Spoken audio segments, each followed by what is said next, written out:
தேவனுடைய மகாபரிசுத்த நாமம் மகிமைப்படுவதாக.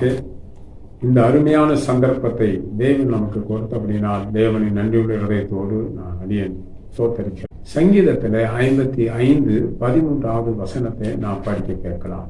எனக்கு சமமான மனுஷனும் என் வழிகாட்டியும் என் தோழனுமாகிய நீயே அவன். இதுல நாம் பார்க்கிறோம் தேவனுடைய நாம் மகிமைப்படுவதாக.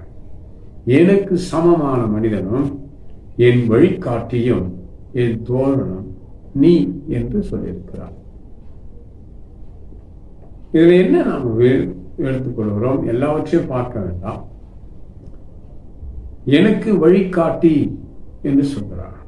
அடுத்தபடியாக என் தோழன் என்று சொல்கிறார். அடுத்து நீ என்று சொல்கிறார். 3 வார்த்தைகளை நாம் குறித்து பார்க்கலாம். இயேசு கிறிஸ்து சொல்கிறார், நானே உனக்கு வழியும் சத்தியமும்